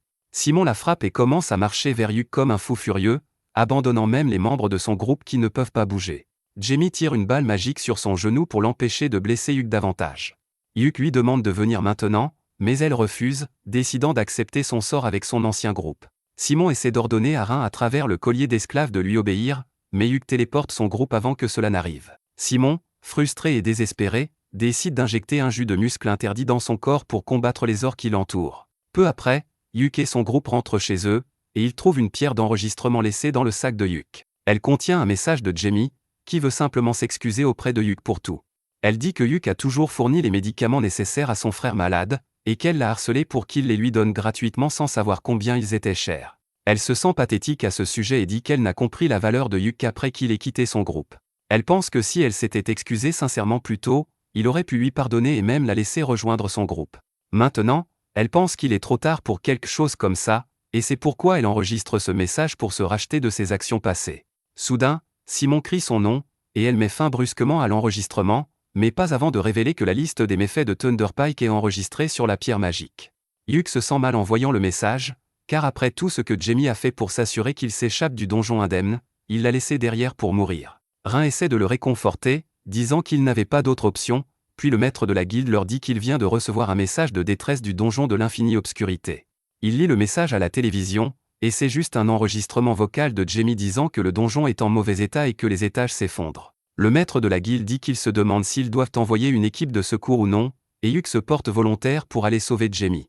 Il demande au maître de la guilde de trouver un autre parchemin de sortie, mais le vieil homme lui dit que c'est à lui de décider s'il vaut la peine d'envoyer une mission de sauvetage. Il quitte la pièce sur ces mots, et Hugh dit à ses filles qu'il ira seul sauver Jamie, mais les filles lui disent qu'elles doivent aussi leur vie à Jamie, donc elles l'accompagneront. Hugh décide ensuite de faire quelque chose pour le collier d'esclave autour du cou de Rein, et il récite un sort inconnu pour le désactiver. Tout le monde est surpris de voir cela, et Rein dit qu'elle n'a jamais entendu parler d'un sort comme celui-ci. Hugh pense que c'est une sorte de sort de magie noire qui lui a été imposé par la déesse de la mort, Perséphone, avec sa marque de malédiction. Alors que les filles s'inquiètent pour lui, Hugh pense que c'est une bonne chose d'avoir attiré l'attention de la déesse de la mort. Cela dit, il commence à planifier la mission de sauvetage lorsque quelqu'un frappe violemment à sa porte. Hugh ouvre la porte et trouve le noble gros et laid, qui lui dit qu'il aurait dû ouvrir rapidement à son maître. Hugh lui dit de dégager de chez lui, et lorsque l'homme essaie de le frapper, il lui donne un coup de pied là où ça fait mal. Ses gardes essaient d'attaquer Hugh, mais Marina et Naine les assomment rapidement. Le noble est choqué de voir que les filles peuvent encore aller contre ses ordres, car il est sûr que Simon a mis le collier d'esclave autour du cou de Rein. Il sort la télécommande et commence à appeler Rein, qui arrive bientôt sur le pas de la porte. Le noble est heureux de penser qu'elle lui obéit, mais Rein lui frappe le visage avec une barre de fer, le faisant tomber. Rein accepte de laisser le salaud en vie pour cela, mais elle met le collier d'esclave autour de son cou et prend la télécommande, lui disant que s'il essaie de l'approcher à nouveau, il mourra de la manière la plus douloureuse et embarrassante possible. Le noble essaie de s'expliquer, mais elle se tient simplement à côté de Hugh et lui tient la main, disant qu'elle lui appartient maintenant. Même Hugh est surpris d'entendre cela, mais il décide de s'assurer que le noble ne s'approche plus jamais de Rein. Il s'approche de lui et utilise un sort noir qui fera littéralement bouillir son sang jusqu'à ce qu'il meure s'il s'approche de Rein. Le noble panique en entendant cela, et Hugh demande à Marina et aux autres de le remettre aux gardes. Plus tard dans la soirée, Hugh et les filles ont fait tous les préparatifs pour l'exploration du donjon, mais il leur manque toujours le parchemin de sortie, l'objet le plus important. Hugh craint que le maître de la guilde ne trouve un autre parchemin à temps, car ils sont si rares, lorsqu'un aventurier vétéran nommé Lucent frappe à sa porte. Il est là pour donner à Hugh un parchemin de sortie, car il pense que sauver des amis du danger est l'un des devoirs les plus importants d'un aventurier. Avec le parchemin dans son sac, Hugh décide d'entrer à nouveau dans le donjon malgré le maître de la guilde lui disant que le donjon va être scellé par ordre royal, et qu'il sera puni pour y être entré.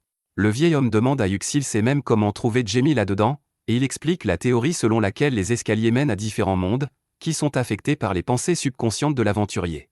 Le maître de la guilde et la réceptionniste se souviennent de leur jour de gloire lorsqu'ils exploraient le donjon, et la théorie de Hugh a du sens pour eux. Ils souhaitent bonne chance à Hugh pour sa mission, et ils leur demandent simplement de commencer à préparer une fête de bienvenue.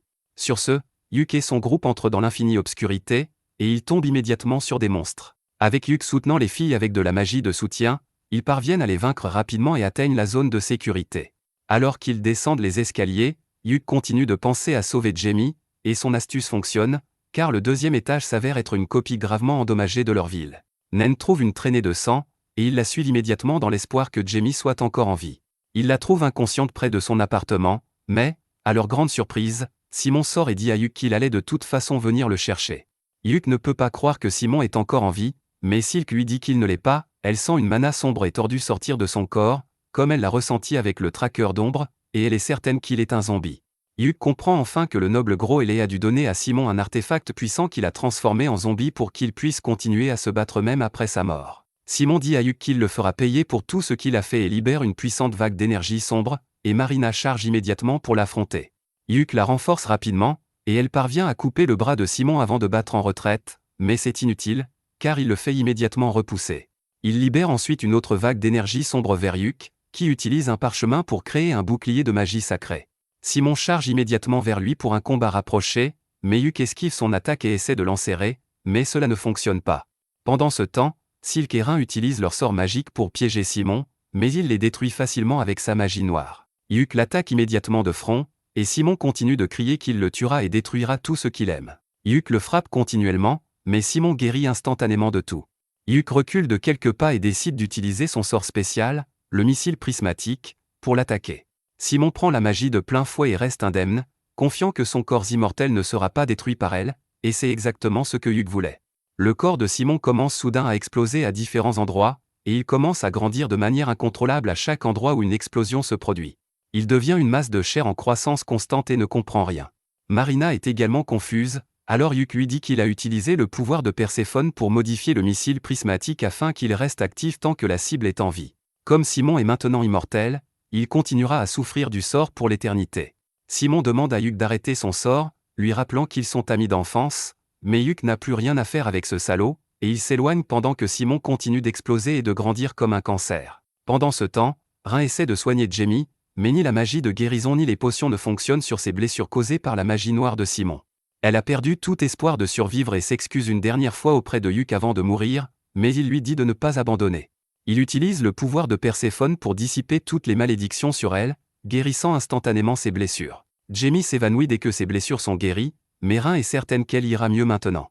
Soudain, le ciel s'assombrit, et une horde de traqueurs d'ombre apparaît de nulle part. Il commence à déchirer Simon, et il continue de crier de douleur pendant que son corps continue de grandir. Yuk dit au revoir à l'homme qui était autrefois son ami alors qu'il utilise le parchemin de sortie, laissant Simon souffrir dans le donjon pour l'éternité. Une semaine après cet incident, le maître de la guilde convoque Yuk et Jamie pour leur remettre leur punition. La punition de Yuk et de son groupe est une simple déduction de leurs points et une interdiction d'1 mois de toute activité d'aventure, tandis que la punition de Jamie est l'annulation de sa licence d'aventurière pendant 1 an. Aucun d'eux ne peut croire qu'ils s'en tirent à si bon compte, mais le vieux maître de la guilde leur dit de ne pas trop y penser. Il quitte la guilde après cela, et Jamie ne peut toujours pas s'arrêter de s'excuser auprès de Yuk pour tout ce que Thunderpike lui a fait. Elle se sent pathétique d'avoir profité de sa gentillesse pendant si longtemps et veut changer, mais Yuk lui dit qu'elle a déjà suffisamment changé. Jamie commence à tomber amoureuse de lui, et elle le remercie avec un grand sourire avant qu'il ne rentre chez eux. Quelques jours plus tard, Yuk rend visite à la réceptionniste de la guilde pour faire de Nen un membre permanent de l'équipe Clovey. La réceptionniste est ravie d'entendre cela et dit qu'elle commencera immédiatement les formalités. Yuk suggère qu'elle devrait d'abord demander à Nen, mais la femme sait ce qu'elle fait. Elle ouvre la porte de la pièce, et Nen, qui les espionnait, tombe immédiatement par terre. La réceptionniste s'en prend à Nen pour cela, mais Yuk dit que ce n'est pas grave. Il demande ensuite à Nen si elle veut rejoindre son groupe, et elle est plus qu'heureuse d'accepter son offre. Soudain, la réceptionniste serre Nen dans ses bras, car, en tant que son mentor, elle est vraiment heureuse qu'elle rejoigne un groupe vraiment génial. Après ce moment touchant, Yuk quitte la pièce avec Nen, qui lui dit qu'elle était là pour lui remettre une lettre de Silk. Alors que Yuk ouvre la lettre, il dit à Nen qu'il devrait aller voir Jamie avant de rentrer chez eux, et Nen le suit silencieusement. Jamie est devenue bibliothécaire maintenant, et elle utilise sa magie pour placer des livres sur les étagères hautes. Yuk et Nen entrent dans la pièce et commencent à discuter. Yuk dit à Jamie que cette pièce appartenait au maître de la guilde, mais qu'il n'a pas pu l'entretenir après y avoir apporté trop de livres différents. Jamie soupire, disant qu'il lui faudra 1 semaine pour organiser tous les livres et les archives dans la pièce, et cela impressionne grandement Nen, car une idiote comme elle aurait besoin d'1 année entière pour faire la même chose. Jamie est surprise, mais elle se calme et remercie Yuk de l'avoir aidé à obtenir un emploi à la guilde. Elle le remercie également pour avoir fourni des médicaments à son frère, puis demande s'il a besoin de quelque chose d'elle. Yuk lui dit que c'est Silk qui veut lui parler. Il demande à Jamie de passer chez eux quand elle rentrera chez elle, mais il n'a aucune idée du sujet. Quoi qu'il en soit, Jamie a presque fini son travail de la journée, alors elle accompagne Yuk et Nen en rentrant chez eux. Ils commencent à parler de la météo comme des gens ennuyeux, et Nen dit qu'elle n'aime pas du tout l'hiver. Yuk lui dit que sa ville natale recevait beaucoup de neige pendant les hivers, et il commence à se souvenir des moments amusants qu'il a passés avec Simon dans leur enfance. Il déprime à cause de cela, mais les filles réalisent ce qu'ils pensent et le ramènent à la réalité. Bientôt, ils arrivent chez eux, et Yuk pousse les filles à entrer en premier. Elles sont surprises et méfiantes de ses actions, mais décident de le suivre. Alors qu'elles ouvrent la porte, Silk et les autres font éclater des pétards pour souhaiter la bienvenue à Nen et Jamie dans le groupe Clovey. Toutes deux sont vraiment surprises, mais c'est ce que Yuk et ses filles avaient prévu pour elles. Jamie est en colère contre lui pour les avoir trompées, mais Nen est vraiment ravie. Elle est heureuse de devenir un membre officiel de Clovey, et les filles l'emmènent à l'intérieur. Jamie, cependant, reste sur le pas de la porte, la tête baissée, et Yuk lui demande si elle ne veut pas rejoindre leur groupe. Elle lui dit avec émotion qu'après tout ce qu'elle lui a fait, elle ne mérite pas d'être dans son groupe. Silk et les autres reviennent sur le pas de la porte en entendant cela, et elles disent à Jamie qu'elle est l'une des leurs maintenant. Elle lui rappelle qu'elle leur a sauvé la vie, donc tout est égal entre elles, et elle pourrait sûrement bénéficier d'un membre de plus dans leur groupe. Jamie est ému aux larmes en entendant leurs paroles gentilles, puis la fête de bienvenue commence. Yuk lève son verre pour porter un toast, mais Marina l'interrompt, disant qu'ils sont 6, et qu'elle n'a jamais entendu parler d'un trèfle à 6 feuilles. Même Rin n'en a jamais entendu parler, mais Jamie en a entendu parler, et elle dit que dans le langage des fleurs, un trèfle à 6 feuilles signifie la gloire. Yuk est ravi d'entendre que le nom de leur groupe a encore du sens, et il porte un toast à leur avenir. Une fois la fête terminée, Il raccompagne Jamie chez elle, et il commence à parler des anciens temps. Hyuk dit que lorsqu'il est arrivé en ville pour la première fois, il admirait Jamie, car il était un plouc de la campagne, et elle dégageait des vibes de fille de la ville. Jamie se souvient également de l'époque où Hyuk était complètement perdu sur la plupart des choses en ville. Pour cacher son embarras, Hyuk dit que Simon était comme lui, mais la mention de Simon assombrit rapidement l'ambiance de la conversation. Hyuk et Jamie orientent la conversation vers leur première mission en tant que groupe d'aventuriers, et Hyuk dit que même si les choses n'allaient pas bien pour lui en général, il s'est amusé avec Thunder Pike. Il dit ensuite que c'est peut-être de sa faute si Thunder Pike a été complètement détruit, mais Jamie ne pense pas cela. Hyuk dit que les choses auraient été différentes s'il avait confronté les autres membres du groupe, mais Jamie dit qu'il n'aurait pas réalisé la valeur de son travail acharné à l'époque, et il les aurait quittés de toute façon.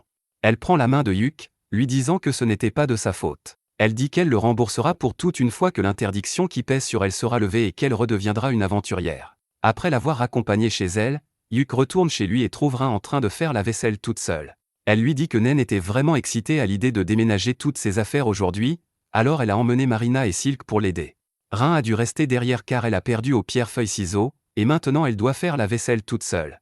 Hyuk commence à l'aider, et Rin commence à s'amuser en les voyant travailler ensemble. Elle dit qu'il ressemble à un jeune couple, et cette déclaration prend Hyuk complètement au dépourvu. Rin commence à bouder qu'il ait réagi de manière si choquée, et elle demande à Hyuk d'être honnête sur ses sentiments.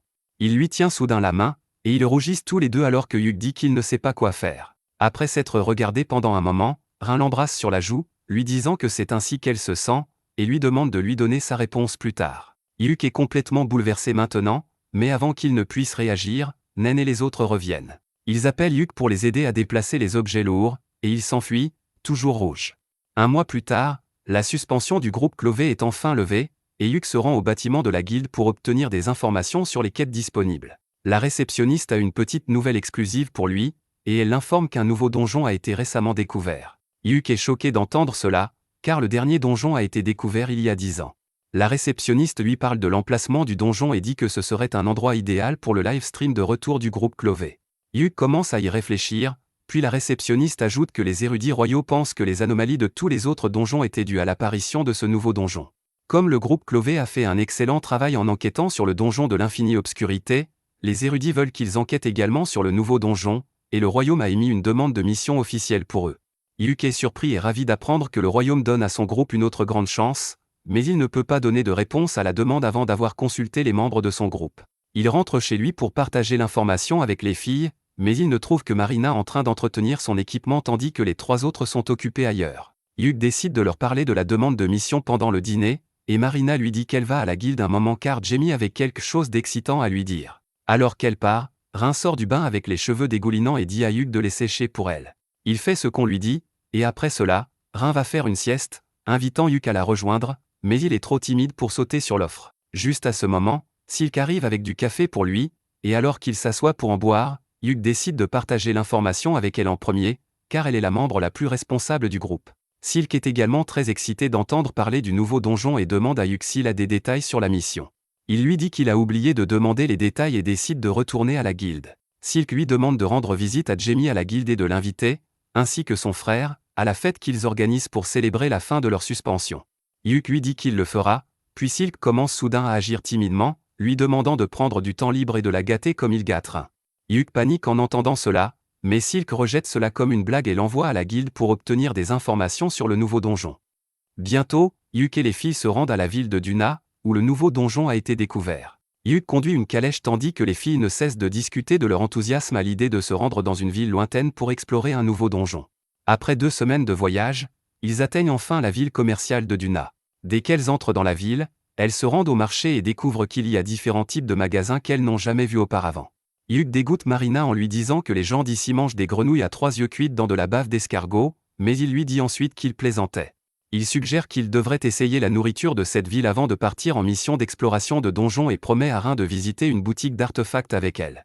Rin remarque qu'il y a beaucoup d'aventuriers au marché, et Hyuk pense que la nouvelle du nouveau donjon s'est déjà répandue.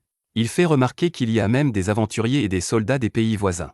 La nation dont la présence se fait le plus sentir est la Samutaria, un pays voisin à la hiérarchie sociale très stricte. Hyuk explique aux filles que les habitants de Samutaria sont assez fiers et rigides lorsqu'il s'agit de leur famille et de leur lignée, et qu'ils portent tous des vêtements aux motifs uniques qui témoignent de leur famille et de leur statut. Marina suggère qu'elles sont pratiquement une famille elles aussi, et qu'elles devraient donc dessiner des manteaux et des brassards assortis pour leur groupe.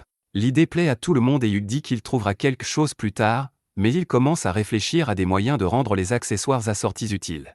Ils arrivent bientôt à la guilde des aventuriers, et pendant que Hugh et Silk vont parler au maître de la guilde, les autres filles décident de se détendre au pub. Hugh et Silk rencontrent l'affreuse vieille sorcière, Maniela, qui est le maître de la guilde de cette ville, et Silk commence à lui poser des questions sur les détails de la mission. Maniela leur dit qu'ils n'ont pas besoin de cartographier le donjon, mais qu'ils sont libres de le faire s'ils le souhaitent. Elle leur dit également que tous les objets que le groupe Clové trouvera au cours de son exploration seront à eux, mais que la guilde les vérifiera d'abord et les inscrira sur une liste au cas où ils seraient dangereux.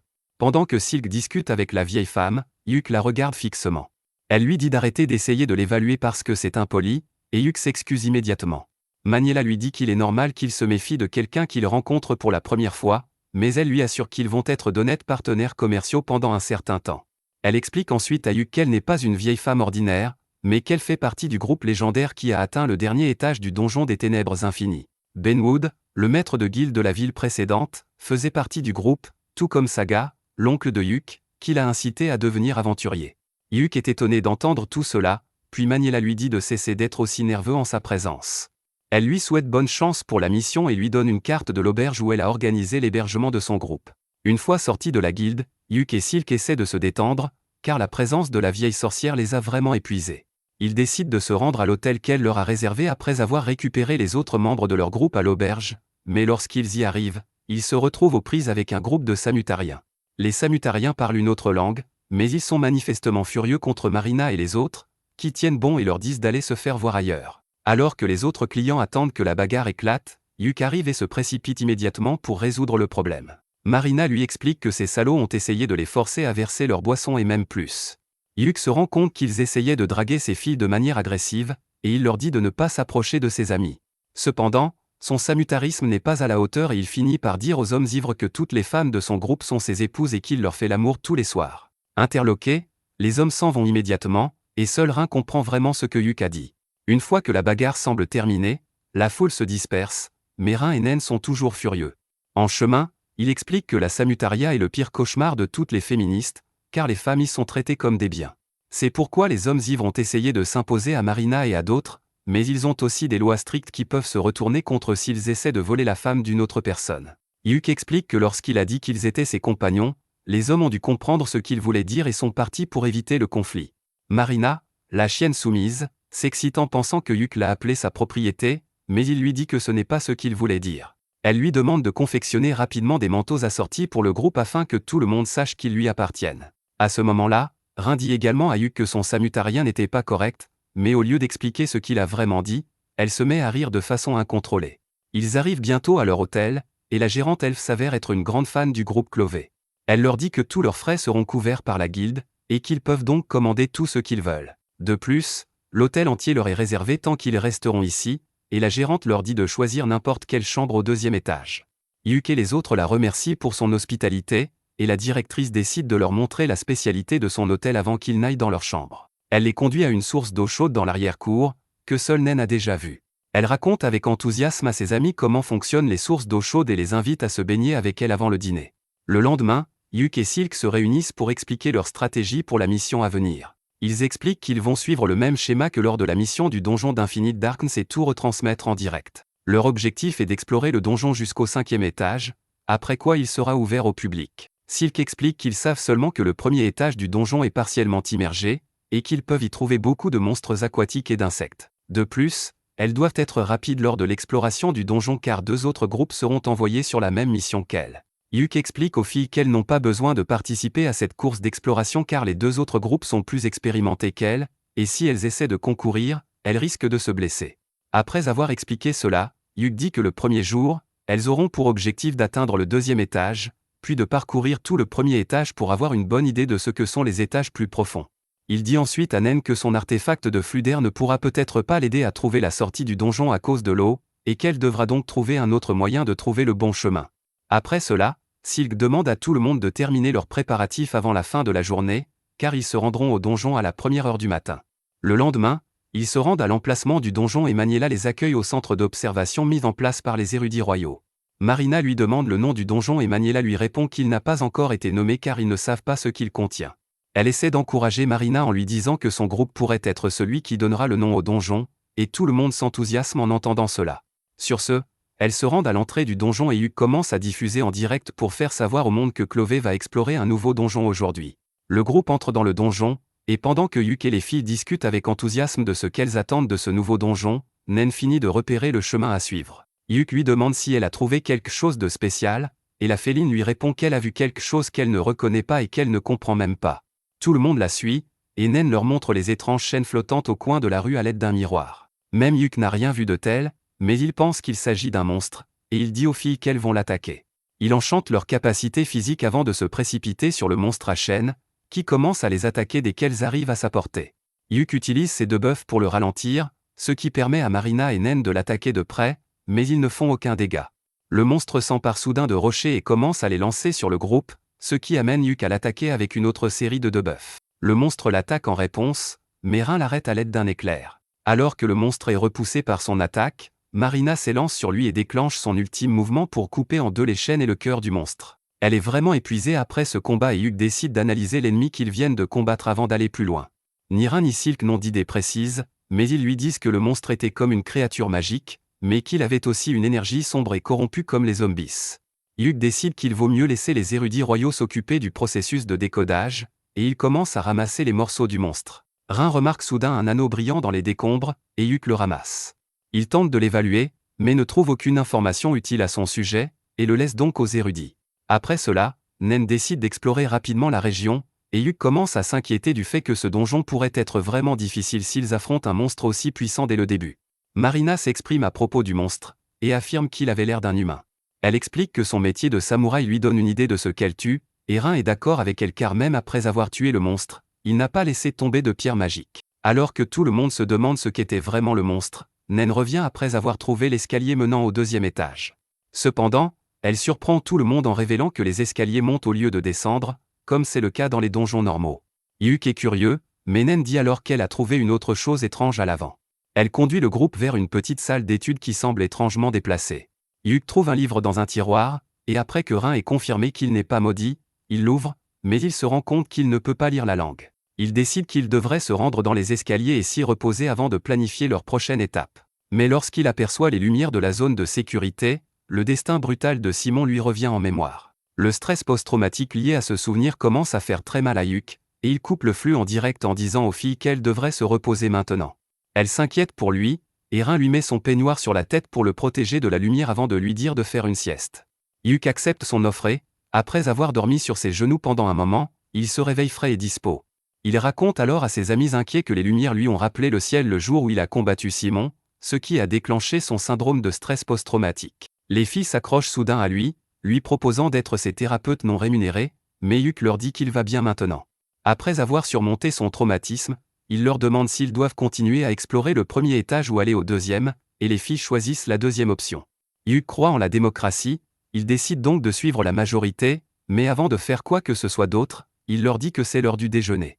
Pendant qu'ils commencent à cuisiner, Marina sort un autre drone d'enregistrement vidéo pour qu'ils puissent diffuser en direct leurs vidéos de cuisine de donjon sur une autre chaîne afin d'en tirer un maximum de profit. Après la pause déjeuner, le groupe se rend au deuxième étage. À leur grande surprise, le deuxième étage a la forme d'une ville bien entretenue qui rappelle à Hugh des flashbacks du donjon Infinite Darkness. Il se rend compte que quelque chose de vraiment étrange se passe ici, et il dit aux filles qu'elles doivent repartir quand soudain, il entend une voix qui lui dit qu'il a raison. Tout le monde se met en position de combat, puis un vieux sorcier surgit de nulle part. Il se présente comme Loge, un pauvre vieillard abandonné dans ce monde brisé. Hugh lui demande pourquoi il se trouve dans ce donjon, et Loge est amusé d'apprendre que cet endroit est un donjon dans leur réalité. Il explique à Hugh et aux filles que cette ville s'appelait autrefois la Cité de la Joie, mais que les choses ont beaucoup changé. Tout le monde est troublé par les déclarations insensées du vieil homme, et les filles lui demandent s'il est le seul dans la ville à présent. Loge leur répond que le roi et tous les habitants de la ville sont là aussi, mais qu'il ne peut pas leur expliquer les détails de la situation de manière à ce qu'ils les comprennent. Il commence alors à disparaître dans la fumée noire, mais dit à Hugh qu'ils se reverront, en l'appelant par son nom légal complet. Hugh panique parce qu'il n'a jamais dit son nom au vieil homme, et comme il sent la malédiction de Perséphone s'activer, il devient encore plus paranoïaque. Il dit aux filles qu'elles doivent s'enfuir maintenant, mais Marina leur montre du doigt une fille inconsciente qui gît devant elle. Peu après, Hugh et son groupe sortent du donjon et vont voir Maniela et les érudits royaux pour discuter des choses étranges qu'ils ont vues. Il est choqué de constater que le biologue et l'érudit pensent que Yuk et son groupe ont eu des hallucinations. L'érudit dit qu'ils sont encore en train d'étudier les objets qu'ils ont ramenés du donjon, puis Maniela décide d'emmener Yuk se promener. Elle lui dit que le groupe de filles qui explorait le donjon a abandonné parce que la moitié de ses membres est tombée malade juste après être entré dans le donjon. Elle demande alors à Yuk ce qu'il pense vraiment du donjon, et il répond clairement qu'il s'agissait d'un autre monde. Maniela semble d'accord avec lui, et elle dit à Yuk de faire confiance à son intuition, car elle pourrait le conduire à la bonne réponse. Elle lui demande ensuite ce qu'il en est de la fille qu'ils ont trouvée dans le donjon, et Yuk lui répond qu'elle dort encore. Après le départ de Maniela, Yuk commence à penser au donjon quand il voit soudain une lettre volée jusqu'à leur tente. Il entre à l'intérieur et trouve Rin d'humeur sombre parce qu'elle a reçu une lettre de son grand-père, le comte Crowder. Elle raconte qu'elle est la fille illégitime d'une famille noble et que sa mère a été chassée de la maison dès qu'elle est tombée enceinte. Après la mort de sa mère, elle a rejoint l'académie de magie et est devenue aventurière. Mais aujourd'hui, son grand-père, qui n'a jamais reconnu son existence, lui a envoyé une lettre pour la rappeler. Alors que Rin se met à pleurer, Yuk lit la lettre et apprend que le comte Crowder a arrangé le mariage de Rin avec le second prince de Samutaria. Il la traite toujours de bâtarde et lui dit d'être reconnaissante d'avoir une chance de servir la famille, et tout le monde devient furieux en lisant cela. Rin est vraiment dévasté et ne sait pas quoi faire, mais Marina lui dit qu'il y a une solution simple au problème, qui est de l'ignorer complètement. Elle lui fait remarquer que le nom de Rin n'est même pas écrit sur la lettre, alors ils vont faire comme si elle ne lui était pas destinée, et bien que cela semble vraiment stupide, Yuk est d'accord avec cette idée. Il brûle la lettre, disant qu'il n'y a plus aucune preuve qu'ils l'ont reçue, et Rin, soulagé, l'étreint et se met à pleurer. Yuk la réconforte en lui disant que si le comte essaie à nouveau de l'atteindre, ils trouveront un plan encore meilleur. Il demande ensuite à Nen de contacter la réceptionniste de la guilde, qui est aussi son mentor, et lui demande de rassembler toutes les informations sur le comte et le second prince de Samutaria. Il lui demande également d'effacer toute preuve que Rin est de la famille du comte, ce que Nen accepte sans même réaliser que son mentor était une légende à l'époque. Après cela, Yuk dit à Marina et Silk de se préparer pour le prochain donjon pendant qu'il emmène Rin dehors pour parler. Il lui dit qu'il a une idée téméraire pour la sauver de sa famille, mais que cela implique un mariage. Rin rougit lorsqu'Yuk lui explique que si elle l'épouse, elle devient sa propriété selon les règles de la Samutaria, et que personne dans ce pays ne pourra la lui enlever. Rin n'a aucun doute ni aucune hésitation quant à ce plan, et elle accepte d'être la femme de Yuk, même si ce n'est qu'un acte. Le lendemain matin, Yuk et Zack, le chef du deuxième groupe, rencontrent Maniela, qui leur annonce qu'ils vont finalement poursuivre la mission d'exploration du donjon. Zack est très enthousiaste, mais aussi très hostile à l'égard de Yuk, qui lui dit que c'est son groupe qui va explorer le donjon en premier. Après le départ de l'énergumène, Maniela annonce à Yuk que son mariage avec Rin a été approuvé, et elle est persuadée que ce mariage ne restera pas longtemps un faux mariage. Ensuite, Yuk et ses filles se rendent à nouveau au donjon pour explorer la ville au deuxième étage. Nen part en éclaireur comme d'habitude, et revient immédiatement en courant pour parler à tout le monde d'un cocon géant sur la place de la ville qui semble effrayant et dangereux. Si vous avez aimé cette vidéo, n'hésitez pas à vous abonner et à regarder la vidéo sur votre écran.